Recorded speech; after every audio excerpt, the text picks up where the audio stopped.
बिस्मिल्लाहिर्रहमानिर्रहीम। अस्सलाम वालेकुम स्टूडेंट्स, कैसे हैं आप बेटा?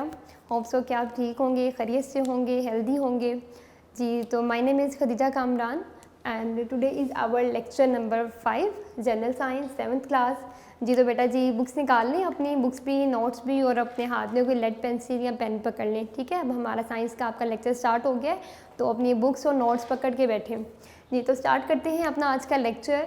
Our today's topic is about the types of respiration। जैसे कि आपको पता है कि हमने रेस्पिरेटरी सिस्टम जो है वो प्रीवियस लेक्चर में डिस्कस किया था, तो थोड़ा सा रेस्पिरेटरी सिस्टम को रिवाइज करते हुए अपने आज के मेन टॉपिक की तरफ आते हैं कि जिसमें हमने आज टाइप्स ऑफ रेस्पिरेशन डिस्कस करना है। So first of all what was respiration? Respiration हमने बेसिकली पढ़ा था ना कि हमारी बॉडी में एक पूरा रेस्पिरेटरी सिस्टम है जिसके थ्रू हम ऑक्सीजन अंदर लेकर जाते हैं और कार्बन डाइऑक्साइड रिलीज़ करते हैं। ठीक है बेटा, तो ये जो एक पूरा सिस्टम है that is called the respiratory system. जो ये एक पूरा मैकेनिज्म आपकी बॉडी के अंदर मूव कर रहा है, आपकी बॉडी के अंदर जो है वो फंक्शन कर रहा है। उसमें सबसे इंपॉर्टेंट ऑर्गन हमने पढ़ा था डेट वाज द लंग्स, कि हमारे जो लंग्स हैं किस तरह से मेनली अपना रोल प्ले कर रहे हैं फॉर द रेस्पिरेशन। उसके अलावा हमने रेस्पिरेटरी ट्रैक्ट पढ़ी थी। रेस्पिरेटरी ट्रैक्ट के जो पार्ट्स हैं वो हमने डिस्कस किए थे, डिफरेंट पार्ट्स हैं हमने वो डिस्कस किए थे। ठीक है, तो प्रीवियसली टॉपिक को थोड़ा सा रिकॉल कर लें कि रेस्पिरेटरी सिस्टम में हमने क्या क्या चीज़ें डिस्कस की थी। अब वो जो रेस्पिरेटरी सिस्टम था, रेस्पिरेशन था, वो तो आपको समझ आ गया। That basically we take in oxygen and release the carbon dioxide and that oxygen is basically absorbed in your blood, in the cells of your blood. ठीक है, आपकी बॉडी के हर सेल के अंदर जाकर वो ऑक्सीजन एब्जॉर्ब होती है। उन सेल्स को अलाइव रखने के लिए, बेसिकली आपकी बॉडी को अलाइव रखने के लिए आपको ऑक्सीजन की ज़रूरत होती है, आपकी बॉडी को ऑक्सीजन रिक्वायर होती है। ठीक है बच्चे, तो आज का जो हमारा टॉपिक है that is about the types of respiration. यानी ये तो हमें समझ आ गया कि रेस्पिरेशन क्या होती है।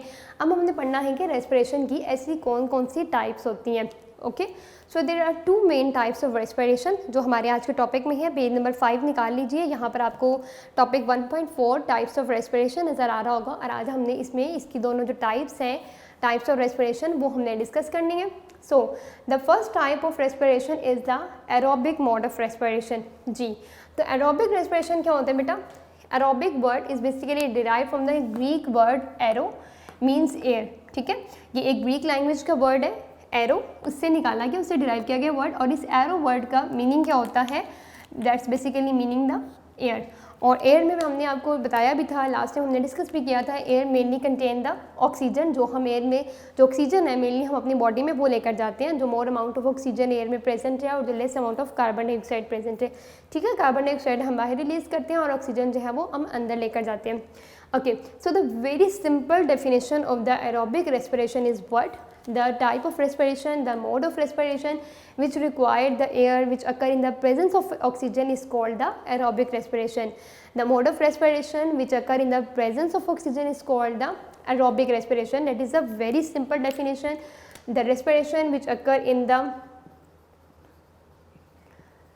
presence of oxygen is called the aerobic respiration. ठीक है बेटे, अब इसका मैकेनिज्म किस तरह से होता है, किस तरह से ये जो ऑक्सीजन है ये आपकी बॉडी में, आपके ब्लड में एब्जॉर्ब होती है और आगे कार्बन डाइऑक्साइड रिलीज होती है। यहाँ पे इस मैकेनिज्म को अंडरस्टैंड करने के लिए आपकी इस टॉपिक के साथ नीचे आपको एक इक्वेशन गिवन है। ठीक है, होता क्या है कि जो आप फूड जिससे आपकी बॉडी को ग्लूकोज मिल रही है, ग्लूकोज का फॉर्मूला आई एम श्योर कि आप सब बच्चों को याद होगा, हमने फोटोसिंथेसिस के अंदर भी डिस्कस किया था। Now this glucose will be break down in the presence of oxygen. ठीक है, ये जो ग्लूकोज है जो आपको फूड से मिल रही है ना बेटे, तो ये ग्लूकोज बेसिकली ब्रेक डाउन करती है इन द प्रेजेंस ऑफ ऑक्सीजन। चूँकि एरोबिक रेस्पिरेशन है ना, तो अभी हमने डिस्कस किया कि एरोबिक रेस्पिरेशन में क्या होता है, प्रेजेंस ऑफ ऑक्सीजन में होते हैं, रेस्पिरेशन ऑक्सीजन के प्रेजेंस में होती है। So this glucose will be break down in the presence of oxygen and produce the carbon dioxide, water and energy. ठीक है बेटे, अब देखें ये वही कार्बन डाइऑक्साइड है जो हमने रेस्पिरेशन के स्टार्ट में कहा था ना कि हम ऑक्सीजन अंदर लेकर जाते हैं और कार्बन डाइऑक्साइड रिलीज करते हैं। तो ये वही कार्बन डाइऑक्साइड है, जब ग्लूकोज ब्रेक करती है इन द प्रेजेंस ऑफ ऑक्सीजन तो ये रिलीज होती है, साथ में वाटर मॉलिक्यूल रिलीज होते हैं और प्लस एनर्जी प्रोड्यूस होती है। अब जो ये एनर्जी प्रोड्यूस होती है ये वही एनर्जी है जो आपकी बॉडी के डिफरेंट फंक्शंस करने के लिए आपको रिक्वायर है। जो हमें एनर्जी हमने पढ़ा था ना डाइजेस्टिव सिस्टम में कि फूड से हमें एनर्जी मिलती है, जो हमारी फूड में न्यूट्रिएंट्स प्रेजेंट होते हैं उनसे हमें एनर्जी मिलती है। तो बेसिकली ये वही एनर्जी है जो प्रोड्यूस होती है। ठीक है, अब बॉडी क्या करती है, बॉडी इस एनर्जी के ATP की फॉर्म में एनर्जी पैकेट्स बना लेती है। This energy basically release in the form of ATP। यहाँ पे एक वर्ड ATP लिखा हुआ है और साथ ही ATP की एब्रीवेशन भी यहाँ पे उसकी फुल ATP इसकी एब्रीवेशन है, साथ में उसकी उन्होंने फुल फॉर्म भी मेंशन की हुई है, that is the adenosine triphosphate. ठीक है बेटे, एडिनोसिन ट्राइफॉस्फेट। अब ये ATP क्या होता है, यहाँ पे जस्ट अंडरलाइन करके इसके ऊपर एक छोटी सी डेफिनेशन, ब्रीफ सी डेफिनेशन मैं आपको लिखवा रही हूँ जी बेटे। तो बॉडी क्या करती है, बॉडी जो ये एनर्जी रिलीज होती है उसके ATP की फॉर्म में एनर्जी पैकेट्स बना लेती है। ठीक है, ATP यहाँ इसके एब्रीवेशन मेंशन है, उसकी फुल फॉर्म भी साथ लिखी हुई है, that is adenosine triphosphate. Okay बेटा, एडिनोसिन ट्राइफॉस्फेट। अब ये ATP होता क्या है, यहाँ पे आपकी बुक पे पेज नंबर 5 पे एरोबिक रेस्पिरेशन के पैराग्राफ में लाइन नंबर 5 में देखिए आपको ATP नज़र आ रहा होगा लिखा। इस ATP को अंडरलाइन करें और इसके ऊपर इसकी एक छोटी सी डेफिनेशन है, अंडरस्टैंड करने के लिए, कॉन्सेप्ट के लिए आप इसके ऊपर मेंशन कर लीजिए, energy currency of the body. ठीक है, energy packets of the body और energy currency of the body. अब जब हम करेंसी वर्ड यूज़ करते हैं तो करेंसी का मतलब क्या होता है, करेंसी हम किसे कहते हैं, मनी, पैसे। ठीक है, जैसे आपके पास करेंसी होती है, आप मार्केट जाते हो, आप बाजार जाते हो, आप अपनी पसंद की कोई चीज़ परचेज करना चाहते हो तो आप क्या करेंगे, आप अपनी करेंसी खर्च करेंगे ना, अपनी करेंसी यूटिलाइज करेंगे। ठीक है, इस तरह से बॉडी इन एनर्जी पैकेट्स को, इस एनर्जी करेंसी को फ्यूचर यूज़ के लिए अपने पास स्टोर कर लेती है, सो डैट कि जब बॉडी को, जहाँ पे भी बॉडी में एनर्जी रिक्वायर है वहाँ पे इन एनर्जी पैकेट्स को, इस एनर्जी करेंसी को ब्रेक किया जाता है, इसे यूटिलाइज किया जाता है और बॉडी को एनर्जी प्रोवाइड की जाती है। सो ATP is basically the energy currency of the body. और वह कैसे प्रोड्यूस होती है, जब आपकी फूड में मौजूद ग्लूकोज ऑक्सीजन की प्रेजेंस में ब्रेक डाउन करते हैं and it will produce the energy, also release the carbon dioxide and the water. Okay, that is about the mechanism of the aerobic respiration. Last में यहाँ पे आप एक हेडिंग भी छोटी सी बना सकते हैं, यहाँ पे उन्होंने मेंशन किया हुआ है कि यहाँ पे आपकी बॉडी में एरोबिक रेस्पिरेशन कहाँ पे टेक्स प्लेस होती है, कहाँ पे अकर होती है। It basically occur in the cytoplasm and the mitochondria of the cell, cytoplasm and the mitochondria of the cell. ठीक है, ये दोनों ऑर्गेनेलिज हैं जो आपके सेल के अंदर प्रेजेंस होती हैं। ठीक है बेटे जी, it takes place in the cytoplasm and the mitochondria of the cell. That is about the aerobic mode of respiration. ठीक है, अब इसके साथ ही फिगर 1.7 भी आपको नजर आ रही होगी, आपकी बुक में स्केच आउट भी है, मैंने भी यहाँ पे ड्रॉ कर ली है। जस्ट सिंपल, बहुत सिंपल सी ये डायग्राम है, ये आपको उन्होंने सेल के अंदर का माइटोकॉन्ड्रिया शो किया हुआ है। और क्या हो रहा है इस माइटोकॉन्ड्रिया के अंदर, ये ग्लूकोज है, ऑक्सीजन के प्रेजेंस में ब्रेक डाउन करती है और क्या प्रोड्यूस करती है, कार्बन डाइऑक्साइड, जो हम रिलीज कर रहे हैं रेस्पिरेशन के दौरान। ठीक है जी, यहाँ पे भी मेंशन है, ये भी मेंशन हुआ है यहाँ पे, water and energy is produced in the form of ATP। And what is ATP? ATP is the energy currency of the body. ठीक है बेटे, तो ये हो गया हमारा आज की जो फर्स्ट टाइप ऑफ रेस्पिरेशन है, that is the aerobic respiration. Just like that हमने जो सेकेंड मोड ऑफ रेस्पिरेशन है वो डिस्कस करना है, that is about the anaerobic respiration. ठीक है बेटा, ये एरोबिक रेस्पिरेशन था, इसके नीचे ही आपको सेकेंड पैराग्राफ में नजर आ रहा होगा अपनी बुक में, that is about the anaerobic respiration. जी, now moves toward the second type. The second type is about anaerobic respiration. जी, अब एरो वर्ड का मीनिंग हमने क्या पढ़ा था, aero word derive from the Greek word aero means air. ठीक है, एयर मीन्स यहाँ पे oxygen, an aero means now the oxygen will be absent, means कि अब ऑक्सीजन प्रेजेंट नहीं है, ऑक्सीजन एब्सेंट है। ठीक है, no air, you can also say no air. Anaerobic respiration is the mode of respiration, is a type of respiration which occur in the absence of oxygen, in which oxygen is not required. ठीक है, the very simplest definition of anaerobic respiration is what? It do not require the oxygen. Anaerobic respiration के लिए एक second name हम use करते हैं commonly, that is about fermentation. इसको हम fermentation भी कहते हैं, it is also called the fermentation. यहाँ पे आपकी बुक में इसी एनारोबिक रेस्पिरेशन के पैराग्राफ में इफ़ यू कैन सी, तो यहाँ पे फर्मेंटेशन की डेफिनेशन भी लिखी हुई है। ठीक है, fermentation can be defined as, यहाँ से इसकी पूरी जो डेफिनेशन है वो ऑनवर्ड आप अंडरलाइन कर लीजिए यहाँ तक, in the absence of oxygen तक। Fermentation can be defined as breakdown of carbohydrates and other organic compounds into ethanol, carbon dioxide, lactic acid in the absence of oxygen. ठीक है बेटे, ये फर्मेंटेशन की भी डेफिनेशन है जो आपकी इसी पैराग्राफ में मेंशन है। Now why it is called the fermentation? Because it also produce the organic compounds as byproducts.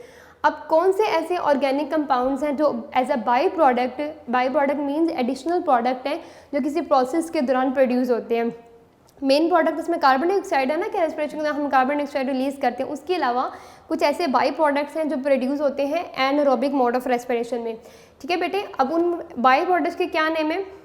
Number 1 is ethanol, second is the lactic acid. ठीक है जी, along with the carbon dioxide. ठीक है, ये produce होती है। So basically fermentation में क्या होगा कि इसमें बाई प्रोडक्ट्स प्रोड्यूस होते हैं। अगर एथेनॉल प्रोड्यूस हो तो इस मोड ऑफ फर्मेंटेशन को हम कहते हैं अल्कोहलिक फर्मेंटेशन। ऑल्दो कि आपकी बुक में मेंशन नहीं है, just for the sake of information मैं आपको बता रही हूँ। अगर लैक्टिक एसिड प्रोड्यूस हो तो इस मोड ऑफ एनारोबिक रेस्पिरेशन को हम कहते हैं लैक्टिक एसिड फर्मेंटेशन। ठीक है, उसी के नाम से हमने इसका नाम रखा हुआ है। अगर एथेनॉल प्रोड्यूस हो एनारोबिक मोड ऑफ रेस्पिरेशन में, फर्मेंटेशन उसका सेकंड नेम है। ठीक है, it is also called the fermentation. Fermentation में बेसिकली बाई प्रोडक्ट्स प्रोड्यूस होते हैं, ऑर्गेनिक बाई प्रोडक्ट्स हैं एथेनॉल एंड लैक्टिक एसिड। अगर एथेनॉल प्रोड्यूस होता है it is called the alcoholic fermentation. अगर लैक्टिक एसिड प्रोड्यूस होता है it is called the lactic acid fermentation. ठीक है, अब ये वो मोड ऑफ रेस्पिरेशन है जिसको अकर होने के लिए बॉडी में ऑक्सीजन रिक्वायर्ड नहीं है। ठीक है, it do not takes place in the presence of oxygen, it will always occur in the absence of oxygen. अब यहाँ पे आपके माइंड में शायद एक क्वेश्चन आ रहा होगा कि हमने तो भी स्टार्ट में पढ़ा था कि every organism required the oxygen for the respiration, तो ये कैसा मोड ऑफ रेस्पिरेशन कि इसमें तो ऑक्सीजन ही रिक्वायर्ड नहीं है? तो बेटा ये बहुत छोटे छोटे ऐसे माइक्रो ऑर्गेनिजम्स होते हैं। नो डाउट के बाकी जितने भी ह्यूमन बींग्स हैं, लिविंग ऑर्गेनिजम्स हैं, प्लांट्स हैं, एनिमल्स हैं, they all need, almost all organisms need the oxygen। ठीक है, smallest bacteria, amoeba, fungi, they all need the oxygen for respiration. But कुछ ऐसे स्मॉलेस्ट माइक्रो ऑर्गेनिजम्स में भी कुछ ऐसे ऑर्गेनिजम्स हैं जो कि पर्टिकुलर कंडीशंस में एनारोबिक मोड ऑफ रेस्पिरेशन भी कर सकते हैं। मीन्स कि उन ऑक्सीजन के बगैर भी जो है वो अपनी जो लाइफ के प्रोसेस है, वो अपनी लाइफ के प्रोसेस है वो ईजिली जो है वो वर्क करवा सकते हैं। ठीक है, अब यहाँ पे कुछ इसकी एग्जाम्पल्स हैं वो भी डिस्कस कर लेते हैं। Those organisms which undergo the anaerobic respiration, for example some of the bacteria, कुछ ऐसे बैक्टीरिया हैं जो कि anaerobic respiration करते हैं, plus yeast, both of these are the microorganisms। ठीक है बेटे, अच्छा जी, अब अगर अल्कोहलिक फर्मेंटेशन की हम बात करें तो इसकी इक्वेशन आपकी पेज नंबर, आपकी बुक के पेज नंबर 6 के ऊपर स्टार्ट में इक्वेशन मेंशन हुई है। ठीक है, अल्कोहलिक फर्मेंटेशन या एथेनॉल जब प्रोड्यूस होता है तो इसमें भी क्या होता है, जस्ट लाइक डैट, जैसे हमने पढ़ा था ना कि ग्लूकोज ब्रेक डाउन करेगी। ऑब्वियसली जो फूड से मेनली ग्लूकोज आ रही है, C6H12O6 is the formula of the glucose, it will be break down into the ethanol. ठीक है जी, ये किसमें ब्रेक डाउन करेगी, it will be break down into the ethanol, C2, ये एथेनॉल का फॉर्मूला है, दिस वन इज एथेनॉल, और ये इसका फॉर्मूला है C2H5OH। यहाँ पे इसके साथ जो 2 मेंशन है ये बेसिकली इक्वेशन को बैलेंस करने के लिए कार्बन डाइऑक्साइड प्लस एनर्जी। अब ये देखिए यहाँ पे जब हमने एरोबिक रेस्पिरेशन पढ़ा था ना तो यहाँ पे ग्लूकोज के साथ ही मैंने जब ऑक्सीजन के मॉलिक्यूल 6O2 इस तरह से मैंने ऑक्सीजन का लिख दिया था, क्योंकि एरोबिक रेस्पिरेशन तो ऑक्सीजन की प्रेजेंस में होती है और जो एनारोबिक रेस्पिरेशन है वो ऑक्सीजन की एब्सेंस में हो रही है, तो इस वजह से यहाँ पे हम O2 मेंशन नहीं करेंगे। ठीक है बच्चे, ये सिंपल ग्लूकोज है जो आपने देखना है कि it will be break down into the ethanol just like that release the energy and the carbon dioxide. अब यहाँ पे जो एनर्जी प्रोड्यूस होती है ATP की फॉर्म में तो प्रोड्यूस होती है, but it will only produce the 2 ATP molecules. ठीक है, एरोबिक रेस्पिरेशन में हमारे जो ATP मॉलिक्यूल्स प्रोड्यूस हुए थे वो कितने थे, 36 नंबर ऑफ ATP मॉलिक्यूल्स। ठीक है, उस पैराग्राफ में मेंशन भी हुए हैं। एरोबिक रेस्पिरेशन जो कि ऑक्सीजन की प्रेजेंस में हो रहा है तो वहाँ पे नंबर ऑफ मॉलिक्यूल्स, जो नंबर ऑफ ATP मॉलिक्यूल्स हैं वो बहुत ज़्यादा प्रोड्यूस होते हैं, that is 36 number of ATP molecules in the aerobic respiration. Anaerobic respiration चूंकि ऑक्सीजन की एब्सेंस में हो रही है तो यहाँ पे बहुत small amount of energy produce होती है, that is about the 2 ATP। यहाँ पे इसके नीचे एक उन्होंने मेंशन किया हुआ है कि जो 1 ग्लूकोज मॉलिक्यूल है, अगर हम किलो जॉल्स में बात करें तो जो ये 1 ग्लूकोज मॉलिक्यूल है, 1 glucose molecule is able to produce the 118 kilo joules of energy. ठीक है, ये आपकी इक्वेशन के बिल्कुल नीचे जो लाइन है ना वहाँ पे मेंशन भी हुआ है कि the 1 glucose molecule produce the 118 kilo joules of energy. ठीक। और अगर हम ATP में बात करें क्वांटिटी में, so it will produce only the 2 ATP। Number of ATP molecules कितने, 2 ATP प्रोड्यूस होते हैं। ठीक है बेटे, और एग्जांपल्स में इसलिए हमने डिस्कस किया बैक्टीरिया एंड यीस्ट। अच्छा जी, अब यहाँ पे एक छोटी सी इन्फॉर्मेशन जो कि गुड टू नो में ऐड है ऑन द पेज नंबर 5, उसको भी क्विकली डिस्कस करते हुए चलते हैं आगे। कि यहाँ पे एक आपके लिए इन्फॉर्मेशन है कि आपने अभी तो हमने ये डिस्कस किया ना कि ये जो एग्जांपल्स है बैक्टीरिया यीस्ट में एनारोबिक मोड ऑफ रेस्पिरेशन होता है। डू यू नो बेटा कि हमारी बॉडी के अंदर भी for the time being temporarily anaerobic respiration होती है। कौन सी एनारोबिक रेस्पिरेशन होती है, लैक्टिक एसिड फर्मेंटेशन। कैसे होती है कि जब आप कभी जब आप कोई बहुत हेक्टिक एक्सरसाइज करते हैं, कोई स्ट्रीनियस एक्सरसाइज करते हैं, कोई हैवी एक्सरसाइज करते हैं, तो अक्सर फील करते हैं कि आपके मसल्स में स्टिफनेस या पेन शुरू हो जाती है। ठीक है बच्चे, तो उस दौरान होता क्या है कि उस दौरान ग्लूकोज मॉलिक्यूल जो है वो लैक्टिक एसिड में कन्वर्ट हो जाता है, और लैक्टिक एसिड की में प्रोड्यूस होने की वजह से, लैक्टिक एसिड प्रोड्यूस होने की वजह से आपको अपने मसल्स के अंदर पेन भी फील होती है। उसकी भी एक छोटी सी इक्वेशन जो है वो यहाँ पे मेंशन है, मैं यहाँ लिख देती हूँ वो इक्वेशन भी। अगर आप गुड टू नो में देखें तो आपको वो नीचे छोटी सी इक्वेशन नज़र आ रही होगी। वहाँ पे भी सेम वैसे ही है कि ग्लूकोज जो है वो ब्रेक डाउन करता है, बट ब्रेक डाउन के बाद वो ग्लूकोज किस में आगे प्रोड्यूस हो जाता है, कन्वर्ट हो जाता है into the lactic acid and produce the energy as well. ठीक है बच्चे, तो ये एनारोबिक मोड ऑफ रेस्पिरेशन जो ये फर्मेंटेशन है, लैक्टिक एसिड फर्मेंटेशन है, ये टेम्परेरीली आपके मसल्स में भी होती है। कब, जब हम कोई स्ट्रीनियस कोई हैवी एक्सरसाइज करते हैं। अदरवाइज तो हम एरोबिक रेस्पिरेशन ही कर रहे हैं, ऑक्सीजन के प्रेजेंस में ही रेस्पिरेशन कर रहे हैं, बट बॉडी के अंदर फॉर द टाइमिंग ये temporary anaerobic mode of respiration जो है एक पर्टिकुलर कंडीशन में होती है। ठीक है जी, उसके बाद यहाँ पे आगे हम मूव करते हैं फिगर 1.8 में। उसमें जस्ट उन्होंने कंपैरिजन बताया हुआ है, मैं वही कंपैरिजन आपको एक दफ़ा गो थ्रू करवा देती हूँ कि हमने उस कंपैरिजन में क्या पढ़ा। हमने इसमें ये पढ़ा कि एरोबिक रेस्पिरेशन जो होती है इन the presence of oxygen, anaerobic respiration in the absence of oxygen. Aerobic respiration जो होती है वो साइटोप्लाज्म, माइटोकॉन्ड्रिया जो आपके सेल्स के ऑर्गेनाइज है उसके अंदर टेक्स प्लेस होती है, उसके अंदर अकर होती है। और प्लस जो है वो उसके बाद जो एरोबिक रेस्पिरेशन है उसमें 36 number of ATP molecules produce होते हैं, और एनारोबिक मोड ऑफ रेस्पिरेशन में ओनली 2 ATP मॉलिक्यूल्स प्रोड्यूस होते हैं। ठीक है बच्चे, उसके बाद आज के टॉपिक्स के एंड करते हुए हम कंपैरिजन पढ़ते हैं ब्रीथिंग और रेस्पिरेशन का। यहाँ पे नीचे आपको टेबल नज़र आ रहा होगा, that was all about the types of respiration, कि रेस्पिरेशन की क्या टाइप्स थी, aerobic respiration and the anaerobic respiration. Now we will move towards the difference between the breathing and the respiration। ठीक है बेटे, अब हमारा जो नेक्स्ट टॉपिक है that is the difference between breathing and the respiration। आपको table में ये डिफरेंस नज़र आ रहा होगा, बहुत इजी डिफरेंस है जी। तो स्टार्ट करते हैं डिफरेंस वन बाय वन। यहाँ पे आपको जो आपके बुक में उन्होंने ऑलमोस्ट आपको 5 डिफरेंसेस बताए हुए हैं, तो वन बाय वन हम एक एक डिफरेंस को यहाँ पे डिस्कस करते चलते हैं। Number 1, breathing is basically a mechanical process. ठीक है, सिंपल मैकेनिकल प्रोसेस है in which we take in oxygen and release the carbon dioxide. Respiration is actually the chemical process. No doubt कि इसके अंदर भी आप ऑक्सीजन अंदर लेकर जाते हैं, कार्बन डाइऑक्साइड रिलीज करते हैं, बट अलॉन्ग विद दैट इसके अलावा इसके साथ हम ये भी करते हैं कि आपकी बॉडी में जो ग्लूकोज मॉलिक्यूल है वो ब्रेक डाउन करता है, और इससे जो है वो एनर्जी प्रोड्यूस होती है इन the form of ATP plus carbon dioxide and water release होते हैं। ठीक है, तो ये चूँकि इसमें केमिकल भी कुछ बन रहे हैं, carbon dioxide, water plus energy in the form of ATP, so it is a chemical process. Number 2 पे अगर हम बात करें तो ब्रीथिंग के हवाले से नंबर 2 पे आपको उन्होंने एक पॉइंट मेंशन किया हुआ है, breathing simply takes place in your lungs while the respiration will be takes place at your cellular level, it means in your cells। then उसके बाद energy is not required for the breathing purpose, for the breathing process energy जो है वो required नहीं है, energy will not require।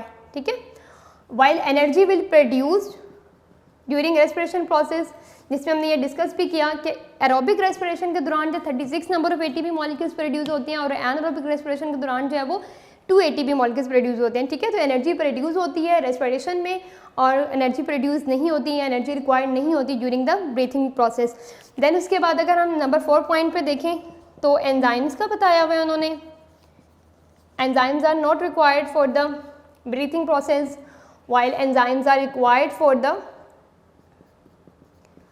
just like that enzymes are required for the respiration। Last में है जी there are the different mode of breathing in different organisms, like कुछ organism जो हैं वो स्किन के थ्रू भी ब्रीथ कर सकते हैं, जिसमें कुछ फ्रॉग्स हैं, पर्टिकुलर कंडीशंस में फ्रॉग जो है वो स्किन के थ्रू भी ब्रीथ कर सकते हैं। इसी तरह लंग्स के थ्रू भी ब्रीथिंग का प्रोसेस होता है।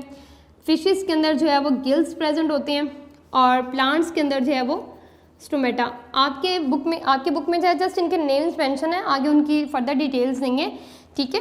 तो there are the different type of the breathing through the different organisms from the skin, lungs, gills and stomata, while there is a same mode of respiration in all the animals and plants, ठीक है। तमाम जो plants और animals हैं उनमें same mode of respiration है, यहाँ पर जिसका की वर्ड है वो सेम है, और यहाँ पे चूँकि डिफरेंट तरह से हो रहा है, डिफरेंट पार्ट्स के थ्रू, डिफरेंट ऑर्गन्स के थ्रू, सो ब्रीथिंग के अंदर ये उसके साथ डिफरेंस है, ठीक है जी। यहाँ तक आपका जो ये डिफरेंस भी क्लियर हो गया ब्रीथिंग और रेस्पिरेशन के अंदर, कि ब्रीथिंग रेस्पिरेशन से किस तरह से डिफरेंट प्रोसेस है। जी बेटे, जो भी हमने ब्रीथिंग रेस्पिरेशन पढ़ा ना, उसको हमने टेबल में कंपैरिजन उसका देखें, तो उसी की एक छोटी सी फिगर 1.9 आपकी बुक में पेज नंबर 7 के ऊपर देखिए, नेक्स्ट पेज के ऊपर फिगर 1.9 आपको नज़र आ रही होगी, ब्रीथिंग वर्सेस रेस्पिरेशन, ठीक है। तो इसमें एक छोटा सा हम जो इसका कंपैरिजन देख लेते हैं कि ब्रीथिंग और रेस्पिरेशन के अंदर जो है वो क्या डिफरेंस है with the help of the diagram, ठीक है। ब्रीथिंग क्या है, simple, taking in of oxygen and removal of carbon dioxide through the lungs, ठीक है, सिंपल। जबकि रेस्पिरेशन के अंदर आपको नजर आ रहा है, you can see the diagram of the cell, कि सेलुलर लेवल तक किस तरह से ऑक्सीजन एब्जॉर्ब हो रही है और कार्बन डाइऑक्साइड रिलीज हो रही है। अब इस सेल के अंदर आपको यहाँ जो मेन इसका पार्ट है माइटोकॉन्ड्रिया, जो एक्चुअली एरोबिक रेस्पिरेशन करता है, एरोबिक मोड ऑफ रेस्पिरेशन जो है हमने डिस्कस भी किया था ना, कि माइटोकॉन्ड्रिया के अंदर टेक्स प्लेस होती है, माइटोकॉन्ड्रिया एंड साइटोप्लाज्म के अंदर, ठीक है। तो इसमें से माइटोकॉन्ड्रिया आपको यहाँ पे स्ट्रक्चर आपको नज़र भी आ रहा होगा, ये उसका ऑर्गेनेली है, सेल का ऑर्गेनेली है, ठीक है बच्चे। अब उसके बाद क्या होता है, ये आपकी फूड है इन द फॉर्म ऑफ ग्लूकोज, जो आप फूड ले रहे हैं बेसिकली उस फूड से आपको एनर्जी मिल रही है। कैसे एनर्जी मिल रही है कि आपकी जो ग्लूकोज है, आपकी फूड में जो ग्लूकोज प्रेजेंट है वो बेसिकली ब्रेक डाउन करती है, और यहाँ हमने डिस्कस भी किया था एरोबिक रेस्पिरेशन की डायग्राम के अंदर, उसकी डेफिनेशन के अंदर, कि जो एरोबिक रेस्पिरेशन होता है उसमें ग्लूकोज मॉलिक्यूल्स है वो ब्रेक डाउन कर जाते हैं into the carbon dioxide, water and the energy, ठीक है। और एनर्जी किस फॉर्म में रिलीज होती है, energy in the form of the ATP, ठीक है जी। कार्बन डाइऑक्साइड क्या है, ये आपकी जो एरोबिक रेस्पिरेशन में जो ये रिलीज हो रही है, और water vapours in the form of the water plus energy in the form of ATP। और कितने नंबर ऑफ ATP प्रोड्यूस होते हैं एरोबिक रेस्पिरेशन में, 36 number of ATP molecules produce होते हैं, ठीक है बेटे। तो ये इसका एक छोटा सा डायग्रामेटिकली भी हमें डिफरेंस समझ आ गया कि एरोबिक रेस्पिरेशन और या you can say the respiration versus the breathing is very simple, just taking in oxygen and removal of carbon dioxide, while respiration is at the cellular level, कि cell के अंदर जाकर किस तरह से ऑक्सीजन जो है वो एब्जॉर्ब हो रही है, ब्लड के अंदर जाकर कैसे एब्जॉर्ब हो रही है, और उस ब्लड में ऑक्सीजन को एब्जॉर्ब करवाने में कौन हेल्प करता है, लंग्स के अंदर मौजूद जो एल्विलाई हैं, उन एल्विलाई का ये फंक्शन है, जो कि फंक्शनल यूनिट है लंग्स का, जिससे चीफली आपके जो लंग्स हैं वो कंपोज होते हैं, बने होते हैं आपके लंग्स एल्विलाई से, जो balloon like structure you can also see in this diagram, मैंने यहाँ पे ये अगेन ड्रॉ भी किया, ठीक है। These are your alveoli. So basically ये जो बैलून लाइक एल्विलाई है, यहाँ अंदर जाकर जो गैसियस एक्सचेंज है, ऑक्सीजन है उसको ब्लड में एब्जॉर्ब करवाया जाता है, सेलुलर लेवल तक हर सेल में जाकर आपकी ऑक्सीजन है एब्जॉर्ब होती है, वो ब्लड में जाकर बाइंड करती है। आगे उसका मैकेनिज्म क्या है वो इंशाल्लाह ताला हम जो हमारा नेक्स्ट टॉपिक है मैकेनिज्म ऑफ रेस्पिरेशन, उस पर हम डिस्कस करेंगे, ठीक है जी। तो ये आज का जो आपका टॉपिक है breathing versus respiration with the help of the diagram as well, यहाँ तक आपका आज का जो लेक्चर नंबर 5 है वो कंप्लीट हो गया। तो अब आगे देखते हैं जी आज के टॉपिक से रिलेटेड हमारी डायरी क्या है, ठीक है बेटे।